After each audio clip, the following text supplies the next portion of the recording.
अच्छा तो बेटा, क्योंकि क्वेश्चन नंबर 3 के टोटल जो पार्ट है ना वो हैं 24 पार्ट हैं।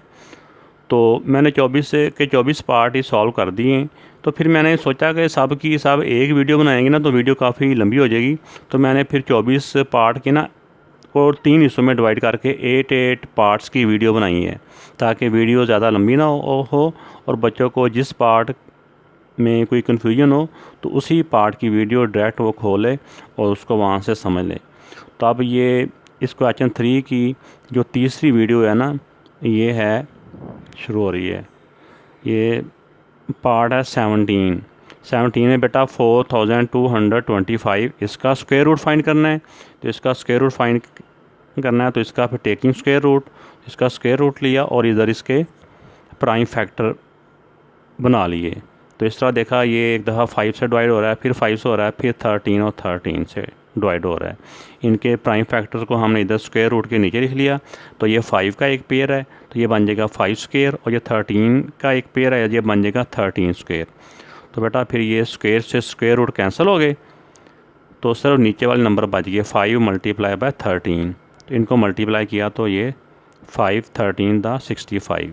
तो बेटा ये इसका स्क्वायर रूट, ये जो क्वेश्चन होता है ना इसी के ऊपर ये स्क्वायर रूट डाल के तो इक्वल टू इसका आंसर 65 बेटा इसका आंसर है। तो इस तरह बेटा ये इसका 18th पार्ट है 2116। इसका भी स्क्वायर रूट फाइंड करना है, टेकिंग स्क्वायर रूट। तो बेटा इसका स्क्वायर रूट का साइन हो गया और दूसरी तरफ हमने इसके प्राइम फैक्टर बना लिए। तो इसमें भी देखें कि इसके प्राइम फैक्टर में जो एक मुश्किल चीज़ थी कि पहले तो ये आराम से 2 के साथ डिवाइड हो गया, लेकिन 2 के साथ ऐसे है कि जैसे 2 1 था 2। इसमें बेटा वही कंडीशन है कि 2 डिजिट इकट्ठे ले रहे हैं हम। पहला डिजिट छोटा था ना 1, तो 2 डिजिट इकट्ठे लेंगे तो हमने यहाँ पे 0 डालना है। तो फिर ये 11 बन जाएगा, फिर 2 5 दा 10 हो जाएगा और फिर 2 8 दा 16। तो ये इसमें जो और एक बड़ा नंबर आ रहा है वो 529 है। 529 ये सिर्फ और सिर्फ 23 से डिवाइड होता है और किसी टेबल से डिवाइड नहीं होता। तो ये भी आपको ये प्रैक्टिस आप इन क्वेश्चनों की करोगे तो आपको अंदाज़ा हो जाएगा कि 529 किस टेबल से डिवाइड होता है। तो बेटा ये 2 और 2 का एक पेयर बन जाएगा, एक 23 और 23 का एक दूसरा पेयर बन जाएगा।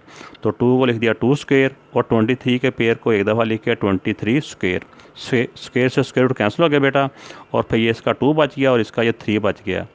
तो 2 को 23 से मल्टीप्लाई किया तो 46। तो बेटा ये इसका आंसर हो गया इक्वल टू 46। तो क्वेश्चन 3 का 19th पार्ट है 4356। इसका बेटा स्क्वायर रूट फाइंड करना है। तो टेकिंग स्क्वायर रूट, तो स्क्वायर रूट किया और दूसरी तरफ हमने इसके प्राइम फैक्टर बना लिए। तो इसमें हमें जैसे नज़र आ रहा है कि ये पहले इसका इवन नंबर है, ये 2 से डिवाइड होगा, फिर ये 2 से डिवाइड होगा, फिर इसी तरह हमने इसको 3 से डिवाइड किया, फिर इसी तरह ये 3 का एक पेयर हो जाएगा, एक 11 और 11 का पेयर हो जाएगा। इन सारे फैक्टर्स को हमने इधर स्क्वायर रूट के नीचे लिख लिया। तो ये देखें, पहले 2 का एक पेयर है, फिर 3 का पेयर है, फिर 11 का पेयर है। फिर इस पेयर को स्क्वायर की फॉर्म में लिखेंगे, ये 2 स्क्वायर, ये 3 स्क्वायर और ये 11 2 मरतबा था तो ये 11 स्क्वायर। स्क्वायर से स्क्वायर रूट कैंसिल हो गए तो बाकी नीचे वाले नंबर बच गए। तो 2 मल्टीप्लाई बाय 3 मल्टीप्लाई बाय 11, 2 3 दा 6 और 11 6 दा 66। तो ये बेटा इसका आंसर हो गया 4356 का स्क्वायर रूट इक्वल टू 66। तो अब बेटा इसका जो है आगे 20वां पार्ट है 6400 या 6400। इसका भी टेकिंग स्क्वायर रूट, तो स्क्वायर रूट लिया इस तरह 64 के दूसरे एंड पे हमने प्राइम फैक्टर फाइंड कर लिए। तो ये 2 से डिवाइड होते जाते हैं। तो इसी तरह एंड पे जाके ये एक 5 का पेयर बनता है। तो इस तरह बेटा ये 2 का एक पेयर, दूसरा पेयर, तीसरा पेयर, चौथा पेयर, 2 के 4 पेयर हैं और उसके बाद 5 का एक पेयर है। इस तरह से ज़रा पहले गिन लें तो क्योंकि ज़्यादा 2 है ना तो बंदा इसी हिसाब से, क्योंकि 4 पेयर हैं टोटल बन जाएंगे 8, तो 8 मरतबा लिखेंगे 2 2 इस तरह। तो ये फिर एक पेयर का 2 स्क्वायर, दूसरे पेयर का 2 स्क्वायर, तीसरे पेयर का 2 स्क्वायर, चौथे पेयर का 2 स्क्वायर और 5वां पेयर 5 का है तो 5 स्क्वायर। तो ऊपर स्क्वायर रूट आ गया। तो बेटा स्क्वायर से स्क्वायर रूट कैंसिल हो गया तो बाकी नीचे वाले नंबर बच गए। ये वाला नीचे वाले number 2 multiply by 2 multiply by 2 multiply by 2 और मल्टीप्लाई बाय 5, इनको बेटा मल्टीप्लाई किया सबको तो आ गया 80। तो 6400 का स्क्वायर रूट इक्वल टू 80। तो बेटा इसका ये 21st पार्ट है, 21वां पार्ट है 9801, इसका भी स्क्वायर रूट फाइंड करना है। तो इसका टेकिंग स्क्वायर रूट, तो इसका स्क्वायर रूट का साइन आ गया और फिर एक एंड पे हमने इसके प्राइम फैक्टर फाइंड कर लेंगे। तो इस तरह से प्राइम फैक्टर फाइंड किए। तो 3 का एक पेयर है, फिर 3 का दूसरा पेयर है, फिर 11 का एक पेयर है। इन सारे फैक्टर्स को हमने स्क्वायर रूट के नीचे लिख लिया। तो फिर इसका एक पेयर को हम लिखेंगे इसके स्क्वायर, जैसे 3 का पेयर है तो 3 स्क्वायर, फिर दूसरा भी 3 का पेयर है 3 स्क्वायर, फिर ये है 11 का पेयर है तो हम लिखेंगे 11 स्क्वायर। तो फिर नेक्स्ट टाइम में स्क्वायर से स्क्वायर रूट कट जाते हैं, सबके स्क्वायर और सबका स्क्वायर रूट कट जाता है, स्क्वायर और स्क्वायर रूट, तो नीचे वाले नंबर बच जाएंगे 3 मल्टीप्लाई बाय 3 मल्टीप्लाई बाय 11। तो ये बच गए। इन तीनों को मल्टीप्लाई किया, 3 3 9 और 11 9 99। तो बेटा इस तरह से ये इसका आंसर आ गया 99।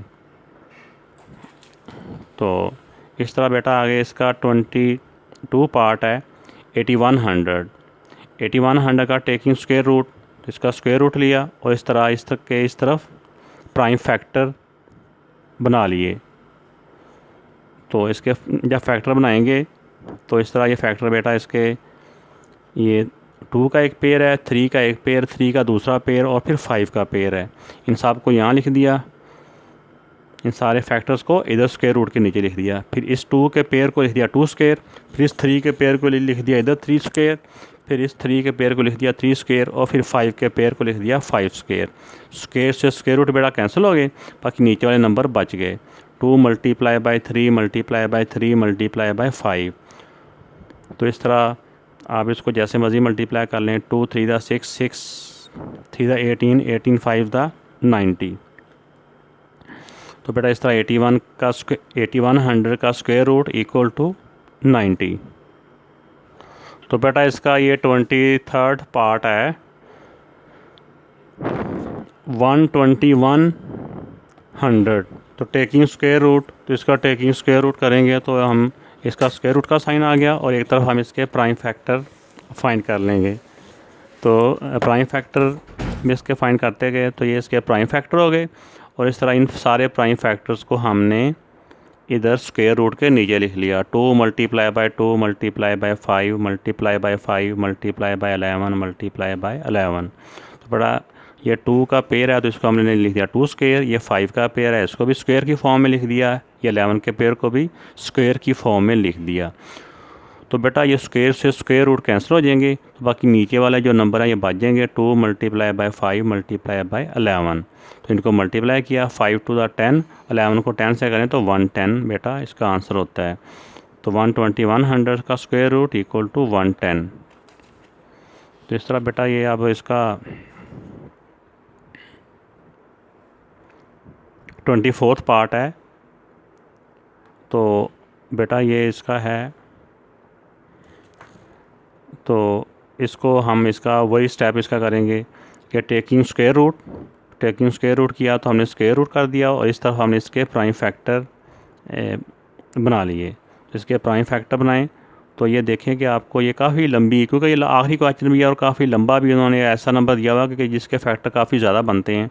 तो ये काफ़ी ज़्यादा, तो 2 के फैक्टर ही बन रहे हैं और फिर एंड पे जाके जब ये 25 होता है तो फिर 5 5 25 के फैक्टर बनते हैं। तो इस तरह देखें 1 पेयर 2 पेयर, ये मैं अपनी आसानी के लिए ना ये मैं ऐसे 2 नंबरों की एक ऐसे करके लाइन ना लगा लेता हूँ कि एक पेयर बन जाता है, ये पेयर, एक ये पेयर, ये पेयर, ये सब अपनी आसानी के लिए ताकि मुझे ना वो गिनने में आसानी हो कि कितने पेयर बन गए हैं। तो 1 2 3 4 5 6, तो 6 पेयर तो बेटा 2 गई हैं, यानी कि 2 12 मरतबा आ रहा है, तो वो हो गया 12 मरतबा 2 हो गया और फिर 5 5। तो फिर एक पेयर का 2 स्क्वायर, फिर इस 2 के पेयर का 2 स्क्वायर, फिर इस तरह 6 के 6 2 आते हैं तो उनका 2 स्क्वायर और फिर 5 के पेयर का 5 स्क्वायर।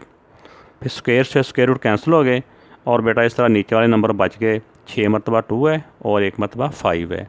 इनको मेरा बेटा मल्टीप्लाई करेंगे तो ये 320 इसका आंसर आ जाएगा।